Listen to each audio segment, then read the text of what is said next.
Eu lembro de ter fechado o olho e ter falado que pena, acabou, mas valeu a pena, foi super legal ter vivido até Ai, aqui. é. E ali eu vivi o meu último dia de vida. É porque as pessoas não vão enxergar o que você tá vendo. Exato. A primeira coisa, por mais que você conte, ninguém consegue enxergar aquilo que você tá vendo.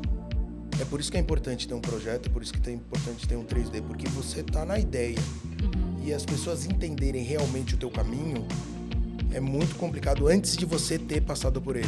Depois que você passou, fica fácil.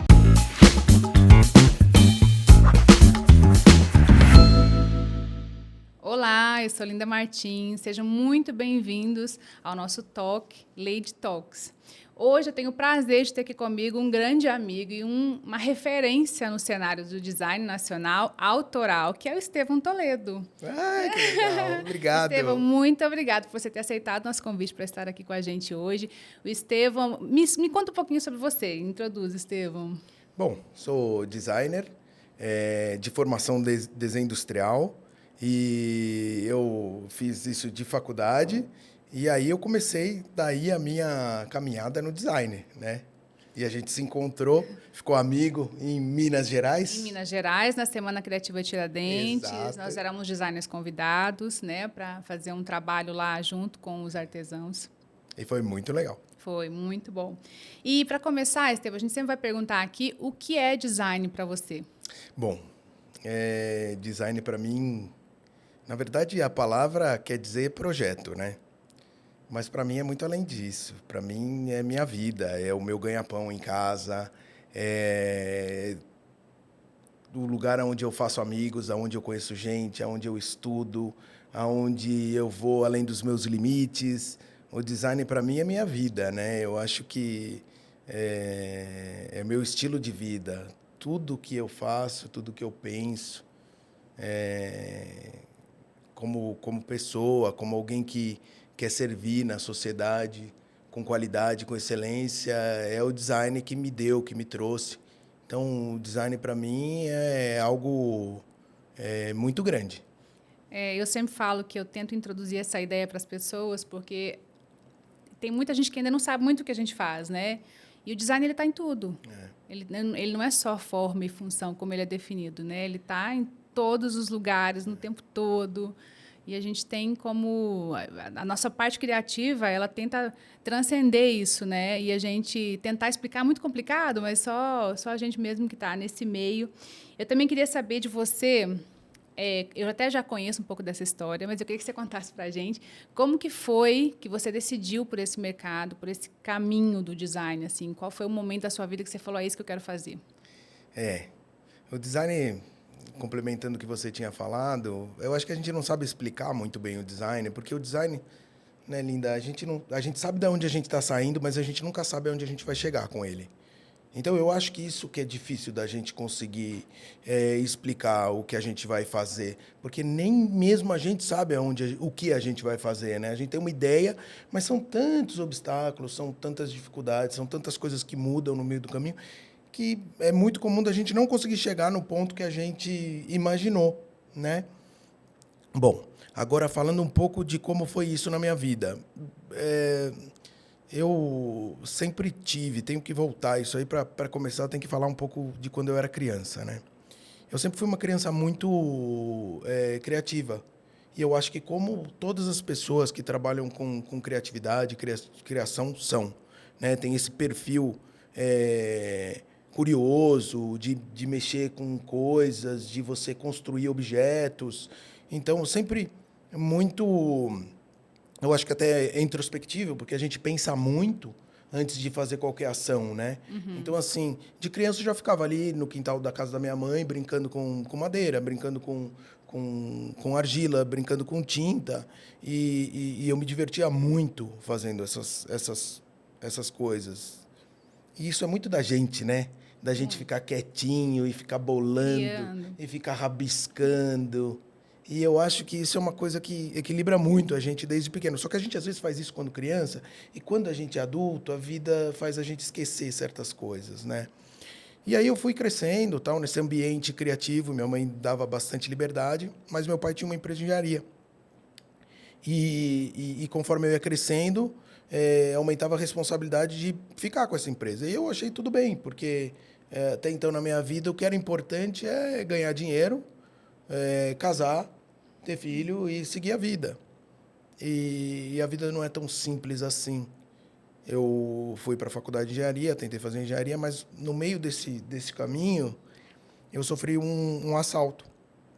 E aí o meu lifestyle era um pouco diferente, sabe, Linda? Eu vejo que hoje em dia a gente está muito nessa história de ganhar dinheiro, e se você tiver dinheiro, você vai ser feliz, e você vai ser isso, e você vai ser aquilo.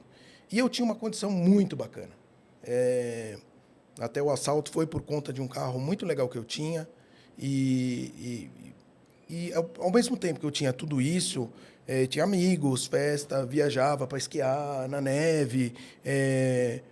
Eu, com 7 anos de idade, meus amigos, era comum encontrar Abílio Diniz, encontrar Luciano Huck, conviver com essas pessoas. E eu não estou falando isso para me achar, porque não tem nada a ver isso, não é uma questão... Mas é uma questão que muitas vezes a gente corre atrás das coisas erradas, sabe? De ficar amigos de pessoas por interesses, porque a gente tem negócios e quer alavancar. E eu vejo muita gente correndo atrás disso, né?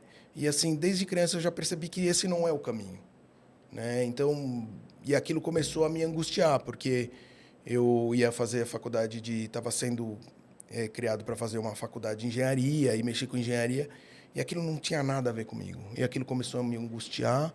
Eu ia para a faculdade, não consegui ir bem, era triste, não sabia o meu lugar. Fazia engenharia Eu fazia civil? engenharia. Não, por enquanto eu fiz só a engenharia, que depois geral. você divide, mas eu sou um cara que não gosta de perder muito tempo. Nos primeiros meses eu já falei, cara, isso não vai funcionar. E aí eu fui empurrado para isso. E quando eu fui empurrado para isso, eu fui tentando vestir essa roupa, vestir esse sapato que não dava no meu pé, e a coisa começou a ficar muito... Eu comecei a ficar muito triste, comecei a ficar sem perspectiva. E eu comecei a perceber que a pior coisa que a gente pode ter, que a gente pode não ter na vida, é um papel. Qual é o seu papel que você acha que você deve executar? Porque, assim, o nosso trabalho nada mais é para servir a sociedade. E quanto mais relevante o seu trabalho é para as pessoas, mais você vai ser relevante, o seu trabalho vai ser relevante, né? E a partir daí, as pessoas, pela sua raridade, pela sua capacidade única de pensar e de fazer dentro da tua área, é o que vai fazer as pessoas te retribuírem mais ou menos o valor desse seu trabalho, né? E isso é uma conquista que você vai fazendo aos poucos. Então, voltando, eu andava tinha um carro muito legal, muito bacana, e um dia eu sofri um assalto nesse carro e o cara me tirou do carro, na época que eu fazia engenharia, olhou para mim e falou assim, agora eu vou te matar. E aí ele falou um monte de palavrão para mim na época, e eu lembro que ele me tirou do carro, e aí ele pegou a arma e botou na minha cabeça. E um 38 tem um tambor, né? E eu não sabia disso. E aí quando ele puxou, engatilhou, você vê a bala entrar na agulha. E aí eu fiquei olhando assim a bala, e aí... me abalou, aquilo me abalou muito. Porque eu lembro de ter fechado o olho e ter falado que pena, acabou, mas valeu a pena, foi super legal ter vivido até aqui. E ali eu vivi o meu último dia de vida. Ali eu fechei, a hora que eu fechei o olho, eu falei, eu não vou mais abrir o olho, e que pena, acabou para mim. E aí ele engatilhou a arma, e aí uma pessoa gritou, e aí ele desistiu, e eu dei uma corrida para trás num carro, ele ficou me procurando, não me achou. E aí, uma coisa que não é incomum, né, aqui em São Paulo, isso acontecer. O que a gente tem vivido atualmente, infelizmente. E o final ser trágico. Mas aí, a partir dali, Linda, eu comecei a perceber, eu tive a real noção do que eu vou esperar no último dia da minha vida. E aí o cara desistiu, e aí eu percebi que Deus me deu uma... Segunda chance. Não, falou assim, vamos estender o seu contrato. Aí eu estendi o meu contrato. E nessa extensão de contrato, eu, claro, obviamente, Isso mexe muito com a fé da gente. E aí quando eu fechei o olho, eu pensei, né? Agora eu vou ver se Deus existe, Jesus existe, vou ver qual que é essa parada. Vou descobrir agora. E aí depois eu falei, puxa vida, eu não consegui cumprir o meu papel, né? Quando passou tudo, eu falei, cara, eu não consegui descobrir quem eu sou. Eu não consegui descobrir o meu papel nesse mundo. Eu não consegui ser eu no palco da vida. Eu não consegui pegar o meu personagem. Eu não me descobri, né? Eu estava querendo que alguém me entregasse. Isso é muito comum da gente fazer. Alguém vem e fala, você é bom nisso, você é bom naquilo, você é bom naquilo. Mas dá um trabalho danado você se descobrir. E eu acho que não existe nenhuma manifestação de amor próprio do que você buscar aquilo que é bom para você, aquilo que você gosta e se descobrir. Porque a gente ganha um equipamento maravilhoso, né? A gente vem com equipamento maravilhoso. O que é um iPhone perto do nossa funcionalidade, né? Da nossa destreza, da nosso raciocínio, da nossa... O que é... Cara, é um equipamento que a gente ganha que não existe nada comparável a isso. E a gente, às vezes, não usa ele no máximo que a gente pode, e a gente quer as coisas sendo entregues, a gente busca muito, né? A gente, óbvio, vai divulgar isso no Instagram e nada contra, muito pelo contrário, que a gente pode divulgar essas coisas no Instagram, mas a gente fica buscando muito a resposta nos outros, na imagem dos outros. Isso é uma baita de uma bobagem, uma perda de tempo, porque muitas vezes o que você acha bacana não tem nada a ver com você, né? E aí eu comecei a sacar isso, e aí começou a surgir na minha vida o design. E você descobriu que era isso que você queria fazer de verdade, assim. Exato. Mas aí comecei do zero, né? Porque não tinha nada a ver com engenharia, e aí eu não tinha alicerce e não tinha guarda-chuva para me esconder embaixo. Não tinha um mercado, um público. Para o meu pai e para minha mãe foi muito difícil. Eu acho, foi um desafio ter um filho que se dedicou ao design, à arte, a essas histórias da criação. Nosso mercado não é muito conhecido, então eu tive que, de fato, pegar a vida pelas orelhas, olhar para ela e viver isso, né? E arrumar alguém que tivesse coragem de cruzar esse deserto comigo. E aí a Pamela sempre me deu força, como me dá até hoje. Então a gente tem um baita relacionamento dentro dessa história, sabe? Então é uma história que foi provada. É uma história de amor e sociedade também. Porque vocês se complementam até mesmo no trabalho, assim. Eu sei que a Pamela também, ela trabalha com arquitetura, né? E você na parte de design de produtos. Então ela me legal. complementa muito, né? Linda, a gente sabe que o conselho de um arquiteto, de uma arquiteta que está vendo tudo por aí, o que está acontecendo, é sempre muito legal, né? Sim, está atualizado, antenado. Mas aí, Estevão, você decidiu pelo design e também decidiu pela madeira como um material principal, assim, do seu trabalho, né?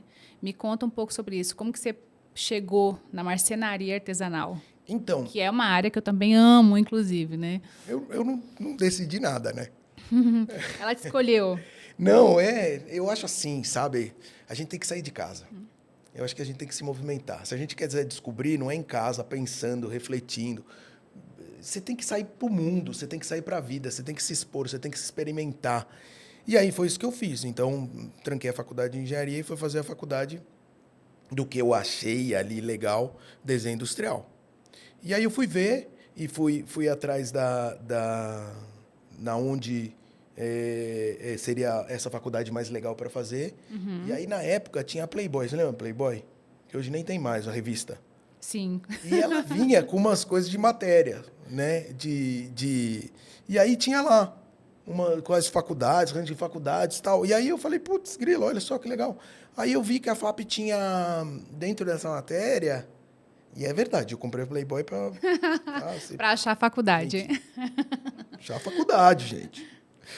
E aí, Como você escolheu essa faculdade na Playboy? Não pega muito bem. Mas, e aí ela falou, lá tem oficina. E aí eu falei, putz, tem oficina, então vai ser legal, porque tem oficina de ferro, cerâmica e madeira. Madeira. E estúdio fotográfico e tudo mais, tal. E aí eu fui para lá e comecei a fazer.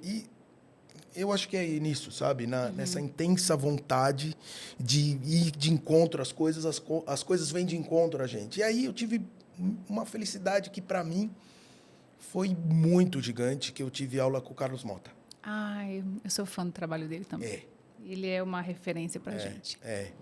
E muito, eu queria só fazer um adendo, assim, mais do que uma referência como um profissional excelente, excepcional que ele é, né, um criador de tendências e tal, mas eu acho ele, também tem toda a questão de sustentabilidade que ele né, outro dia eu estava conversando com o pessoal de uma empresa, eles me falaram que ele só assina para uma empresa se essa empresa tiver todos os ISOs necessários e tudo mais. Eu acho que isso é de uma grandeza e também do estilo de vida que ele adotou. Ele é um profissional que é surfista, né? Ele aproveita os finais de semana surfando. Isso não é para qualquer um.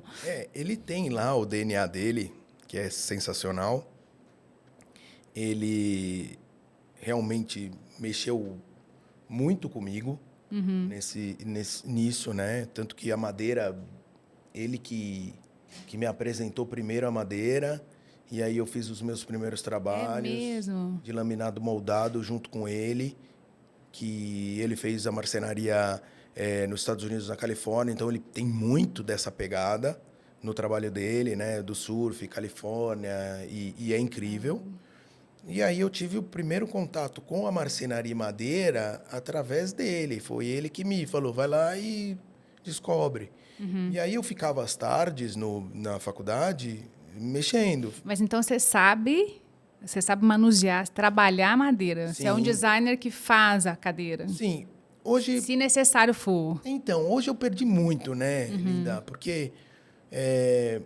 Eu tive essa paixão pela madeira, assim, a madeira ela é maravilhosa por si só, né? Um pedaço de madeira... Vivo, né? Um pedaço de madeira é bonito por si só, né? E aí a gente dá aquela olhada para ela e vê o que ela quer virar, né? Então, assim, tem a personalidade dela. Tem madeira que é mais dura para piso, para telhado. Tem uma madeira que você consegue entalhar, tem madeira que você não consegue. Então, isso tudo eu fui descobrindo, né? As personalidades da madeira, assim, né? É mais fácil se você conhece a madeira para fazer certas coisas, porque ela não vai te entregar o que você quer, entende? Assim, depende do nível de acabamento que você quer. Você não consegue fazer um entalhe numa madeira Kumaru, por exemplo, que é muito cheia de nó. De ferpa, assim, sabe? De veio forte. Então, assim, tive essa primeira... foi meu professor que me orientou, né, no trabalho de graduação. E ali... Que privilégio, né? Eu cresci muito. Teve eu fui agora num lançamento de um livro dele, ele estava falando, e aí no final a gente se encontrou, ele me deu um abraço e falou, pô, você foi o único... um dos únicos que foram meus estudantes que seguiram na profissão. A profissão de designer não é muito fácil, né? Não. Você precisa ter muita força de vontade, muita... Resiliência. Resiliência. E eu acho também, Stê, que uma das coisas que eu aprendi também é que a gente tem que ter muita certeza daquilo que a gente está fazendo.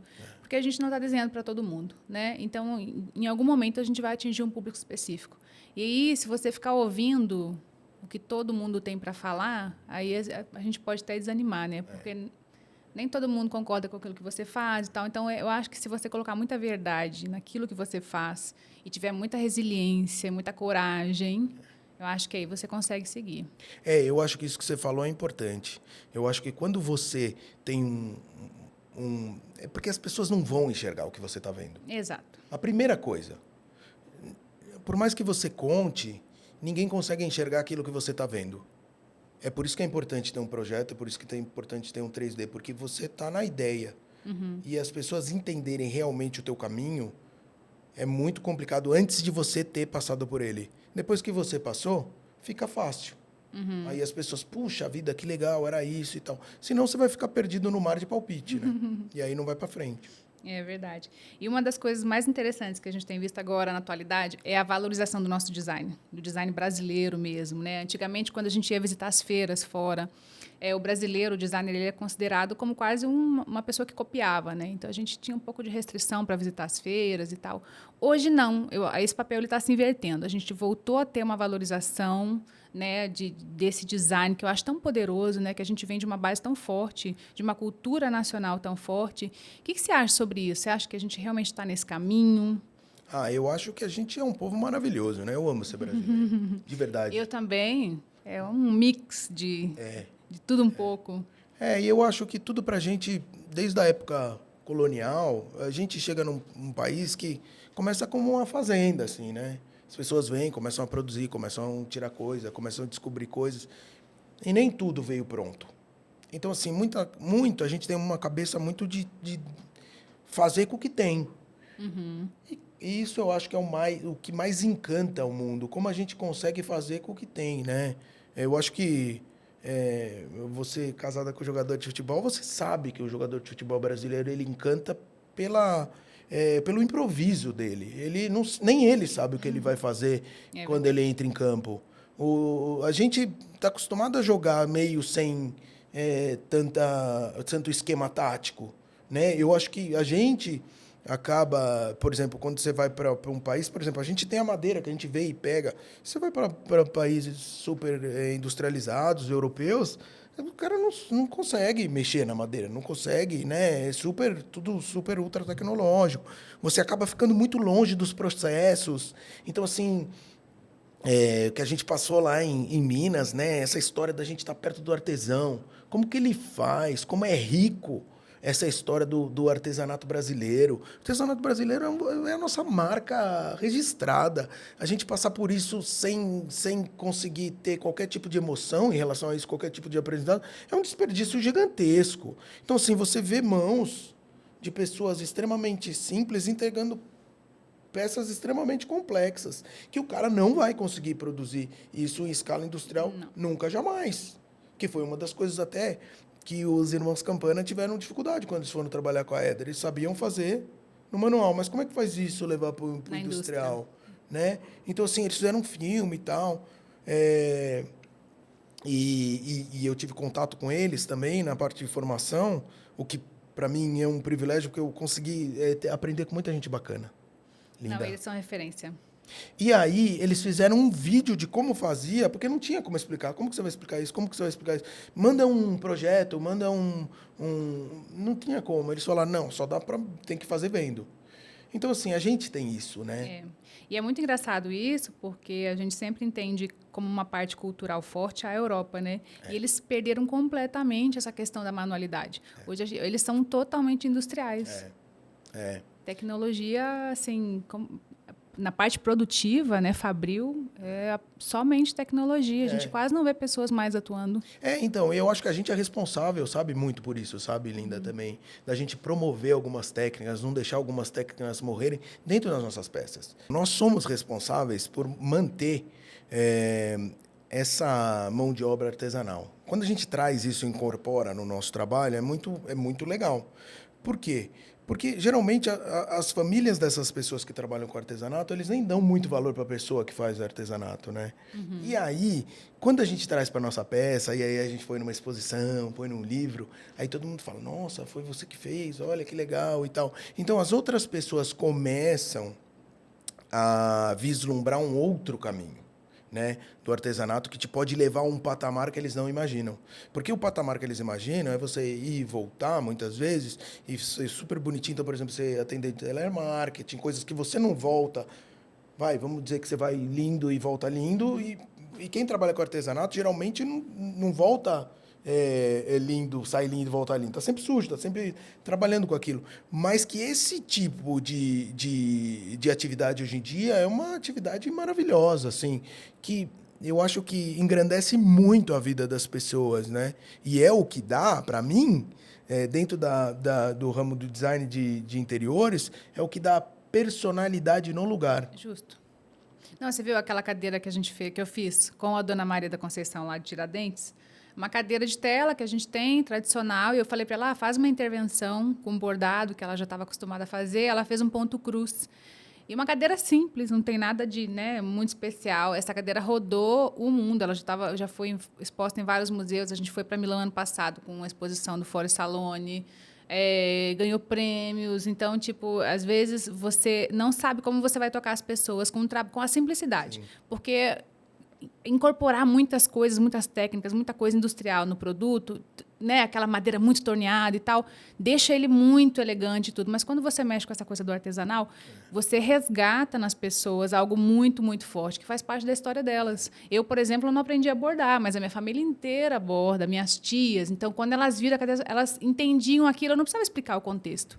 Elas entenderam aquilo de maneira muito simples, sabe? Eu acho que é isso que faz todo sentido, assim, quando a gente consegue, como você falou, né, traz esse trabalho, aplica naquilo que a gente já tem ou naquilo que a gente está desenvolvendo e tal, e isso é de uma responsabilidade enorme para a gente e de um valor muito grande também. Muito grande. As pessoas se reuniam para bordar junto, as pessoas se reúnem para fazer certas atividades manuais juntos. E existe algo transcendental nisso, Linda. Existe alguma coisa que liga cabeça, coração e mãos na hora que você está fazendo alguma coisa. Por exemplo, que seja um quebra-cabeça. Quando você consegue ativar essas três coisas ao mesmo tempo, o intelectual, o emocional e o manual, a pessoa que consegue entrar nesse nível de concentração, ela desfruta de um ambiente interno diferente. Assim, deixo para quem estiver escutando esse desafio de achar uma cerâmica, um bordado, um tricô, alguma coisa que você pegue e você consiga ir fazendo e ao mesmo tempo você está pensando com a cabeça livre, as mãos ocupadas e o coração. É realmente um momento maravilhoso, assim, sabe? Que eu acho que esse é o grande lance do designer, né? De você entrar nesse momento e você entregar alguma coisa quando você está exatamente nesse ambiente. Uhum. E você provar disso também, né? Você formou na FAAP, você contou pra gente, e me conta um pouquinho sobre como foi a construção da sua marca, da marca Estevão Toledo. Tá. Eu saio da FAAP e rapidamente eu fiz um estágio com a Baba Vacaro, que também é uma pessoa de mercado que sabe muito de design de mercado. E trabalhei lado a lado com ela, eu era o único estagiário dela. E foi muito engraçado, porque eu lembro que quando eu fui fazer a entrevista com ela, a primeira, e aí eu fui... falam pra gente, você vai lá na frente do espelho e você treina como que você vai falar, e você fala isso, que você sabe aquilo, que você sabe aquele outro. Aí eu fui pra frente, falei na frente do espelho. Aí chegou na frente dela, eu fiquei nervoso. Aí ela perguntou, e você? O que você sabe fazer assim de especial? Aí eu fiquei nervoso e falei, bom, na verdade eu não sei fazer nada, mas eu tenho vontade de aprender. E aí aquilo, ela gostou exatamente daquilo, porque ela falou, cara, então se você gosta de aprender, então é mais fácil lidar com você, que eu vou te moldar mais fácil. E aí eu comecei a trabalhar com ela, aprendi muito de mercado com ela, de relacionamento ao produto sendo lançado. O olhar, né? O olhar é absurdo também. Curadoria. Cara, é realmente incrível. E aí pude ter esse aprendizado com ela, super legal. Daí eu não tinha muito tempo a perder. Porque como eu decidi pegar e viver a minha vida nas minhas mãos e ter as minhas decisões, isso parece ser muito bonito, mas ao mesmo tempo o que você pega de bom, você vai pegar o de ruim também. E aí você vai ter que dar um jeito. Então não tive muito tempo. Então eu abri uma marcenaria no Brás, num galpão que a minha família tinha, e aí eu comecei logo a produzir peça, porque eu tinha que fazer o design gerar alguma renda para mim, porque até então eu não tinha mais nenhuma, né? Porque fiquei cuidando do meu próprio destino, né? Então eu tinha que cuidar do meu próprio destino mesmo. E aí foi um grande desafio esse de abrir a marcenaria, de começar a trabalhar, e aí eu empreender no Brasil, né, que também é uma questão, você tem que saber de tudo, você tem que ser designer, você tem que criar, você tem que desenhar, você tem que prototipar, você tem que vender, você tem que ser comercial. E eu acho que soma-se isso, Linda, você sabe muito bem que talvez seja o pior deles, o ser autoral. É um desafio. É um desafio porque também a gente está numa época de muita informação, né, Estevão? Muita informação. O tempo todo a gente é bombardeado com uma série de questões de imagens e tudo mais. Então, às vezes, a gente tem que também... o que você falou sobre ter a cabeça a mente vazia, assim, é tão importante você se esvaziar de tudo aquilo que você vê para você poder começar um projeto do zero. Olha, para você conseguir ser autoral. E talvez as pessoas, a grande maioria das pessoas não saibam, mas eu acho que as pessoas que estão escutando esse podcast, que gostam de criatividade, tudo isso, elas vão entender bem. Mas existe uma grande angústia no papel branco, né? Porque a partir do momento que você fez um risco para a direita, você matou todos os outros riscos. As possibilidades da... Então, assim, a cada risco que você dá, você mata um monte de possibilidade, né?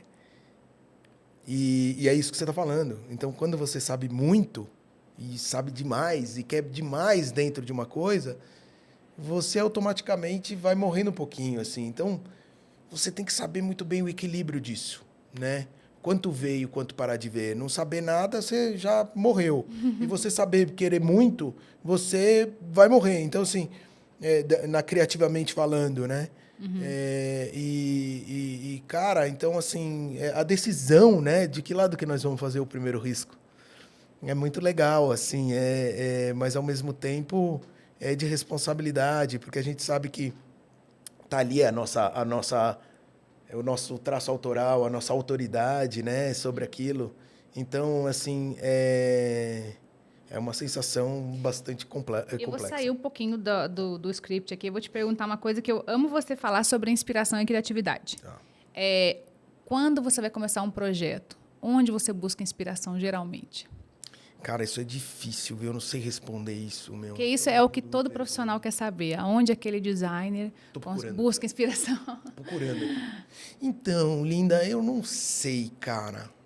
Eu não sei. Você acha que é, de repente, um resultado de uma vida toda, assim, de um olhar que já está treinado para isso? Uma vez, eu tenho uma frase que eu amo, que é que o design é um olhar sobre a vida, né? Então, é por isso que cada trabalho ele é único. Ele não... Claro que vão ter similaridades que são voltadas, mas são empurradas pelo mercado. Mas quando você cria um trabalho autoral, né, eu acho que vai ter características muito de quem o fez. Assim, o designer tem esse traço, né, que é resultado daquilo que ele é, assim, da personalidade. Não adianta você criar qualquer coisa, né? Você tem que criar alguma coisa que tenha a ver com você, aqui de dentro, né? Do seu âmago, do seu visceral, assim. Mas eu acho, respondendo sua pergunta mais diretamente, tentando ver... Eu não olho para cima, para as ideias. Eu olho para o que eu tenho. Eu olho para o material que eu tenho, eu olho para a mão de obra que eu tenho, eu olho para o espaço que eu tenho, eu olho para o público que eu tenho, para quem vai ser isso. E aí eu começo a achar alguma coisa se formando a partir de coisas mais concretas. Né? Então, como eu abri a marcenaria me dá muita condição de saber como eu vou construir. Como que eu construo isso? Essa ideia? Mais fino, mais grosso, mais largo? Então, que tipo de mão de obra eu tenho? Uma mão de obra super arrojada, uma mão de obra média, uma mão de obra bem básica? Que material que eu tenho? O comportamento dos materiais, limitações. Então, a gente vai tentando achar um equilíbrio de todas essas informações, né? E tentando achar um jeito também de que fique fácil para todas essas pessoas envolvidas, esses materiais, e ele tenha essa facilidade, sabe? Como a água que vai para o mar, assim, uma coisa meio natural. Fluir. Eu tento fazer o objeto fluir mais do que eu quero. Assim, eu deixo ele... E aí eu vou botando alguma modelagem dele conforme ele tá rolando ali, conforme as pessoas rolam. Para mim, uma forma de inspiração muito grande é você falar com as pessoas envolvidas, né? Você fez, e aí, o que você achou? Difícil, fácil? A troca com esse pessoal que realiza, que faz para mim, né? E as minhas peças autorais são sempre muito manuais. A troca em cima da bancada com o material é muito rico. Esses papos que a gente tem na bancada que abrem um portal de entendimento de você e as pessoas em volta, que já veem as coisas que não, às vezes nem existem ainda, é uma viagem muito louca, né, cara? Assim, é uma coisa que... Putz, se alguém viver isso, você vê que não precisa de droga, porque realmente é uma viagem bem maluca mesmo. Desenhar é uma viagem, criar é uma viagem, né? E eu queria, para a gente encerrar, eu queria te perguntar sobre a Casa Toledo, né? Eu vi que você e a Pamela abriram um novo espaço maravilhoso, que vocês têm feito eventos lá. Me conta um pouco sobre essa casa, como que ela funciona, quem pode visitar, né? O que a gente vai encontrar lá? Então, vai encontrar um showroom das minhas peças, mas eu fiz um pouco diferente. Eu sempre tive vontade de trazer as pessoas, eu e a Pamela, a gente gosta muito de acolher. Uhum. E eu acho que o móvel tem disso, né? Então, assim, pô, a gente gosta de acolher, o móvel tem esse acolhimento, os espaços são super responsáveis pelo que as pessoas vão sentir na hora, né? O design de interiores, a arquitetura é muito mais poderoso do que simplesmente estar bonito e estar feio. Tá uma casa bonita para ser apresentada ou não. É uma casa que você quer juntar a família? É um jeito de casa. Você quer que cada um vive a sua própria vida? É outro jeito de casa. Você consegue forçar através dos ambientes aquilo que você quer que as pessoas façam. Uma sala de reunião que você quer que as pessoas se sintam mais acolhidas, mais amistosas. Não, eu quero que as pessoas trabalhem mais isoladas, elas realmente tenham uma coisa mais de bater ideias. Tudo isso o ambiente, o design de interiores, o arquiteto consegue dar no ambiente. Né? Uhum. Ou você deixa com paredes ou você deixa com vidros, tudo envidraçado para todo mundo se ver, ou com paredes. Tudo isso dá para você vai encaminhar as pessoas para um certo resultado. Eu queria, com a Pamela, eu falei exatamente isso. Quando a gente fez a Casa Toledo, e por isso que chama Casa Toledo, e todo mundo pergunta se é nossa casa, porque tem cara de casa, mas não é nossa casa, é uma extensão da nossa casa. É uma sala, uma cozinha, e os móveis no meio, e a gente faz com que esses móveis tenham esse acolhimento que a gente quer ter. Então, muito mais do que o design é o comportamento e a sensação que essas coisas causam nas pessoas. E eu quero isso. Eu quero que as pessoas, quando voltem para casa, e aí tenham os móveis, elas tenham uma sensação de segurança. É onde elas vão plugar o celular delas e vão carregar a vida delas. Então, ali tem que ser o lugar mais seguro, ali tem que ser o lugar mais agradável, ali tem que ser o melhor lugar do mundo. Porque tem muita gente que tira férias para ser o lugar melhor do mundo, o quarto do hotel. E não pode ser. Vai tirar uma vez por ano uma férias, né? Exato, e você viaja Então você bastante. vai estar no... Né? Você ainda viaja mais, né? Mas você vai estar no melhor lugar do mundo uma semana do ano. Não, e você tem que viver isso com os teus filhos, com a tua família, né? Então, eu acho que o móvel contempla isso, né? Então, a Casa Toledo, ela vem para mostrar como a gente acha que é viver. Como é o nosso jeito que a gente acha que é viver. E aí, se você achar alguma coisa que é interessante para você compor dentro da sua vida, dentro das peças que são criadas ali e do meu trabalho, é um prazer muito grande, né? Da gente bater papo sobre design, sobre arquitetura. Então, é um ambiente livre, leve, para que a gente possa ter essas conversas. Essas conexões. Exatamente. Aprender mais sobre isso, né? Ah, muito legal. Bom, eu estou muito feliz de ter você aqui. A gente encerrou esse episódio. Eu quero te presentear com a miniatura da Lady, que é uma que chique! quem participa do Lady Talks, né? Ela vem gravadinha comigo. Que máximo! Provavelmente vai ficar para a Pamela. Não, vai ficar para mim. Tô falando Eu fora do que microfone, me empenhei aqui é meu. Então, mas eu estou muito feliz, quero te agradecer muito. Adorei. E queria deixar você se despedir e também te agradecer pela disponibilidade sua, da Pamela, de vir até aqui, né, de falar sobre esse assunto que a gente ama falar. Eu gosto de ouvir o Estevão, eu admiro o seu trabalho, respeito o seu trabalho, e eu gosto assim de quando a gente tem conversas profundas sobre esse assunto que é a nossa vida, né? Design é o centro de tudo que a gente faz. Equilibra a gente. Né? Então, bom, obrigado pelo convite. Eu fiquei super feliz de você me chamar assim, sabe? Linda, eu acho você uma pessoa super legal. Admiro o seu trabalho, admiro a garra, o amor que você dedica por tudo isso. E ser uma referência para você me deixa emocionado, cara. De verdade. É verdade, assim, de verdade. E eu entendo, porque a recíproca é verdadeira. Eu admiro a sua luta, admiro a sua garra. Sabe? Obrigada. E a gente tem que lutar, gente. Esse mercado é um mercado dolorido. Não, e eu vejo mesmo que você faz isso com sinceridade. Então, e tá aqui é uma honra, é muito legal. Fiquei super feliz com o convite. Espero ter ajudado a compor esse painel complicado. Certeza que sim. e agradecer muito a você e o Diego. Não, eu que agradeço. E é isso, a gente encerra por aqui. Estou ansiosa já para o próximo. Até mais.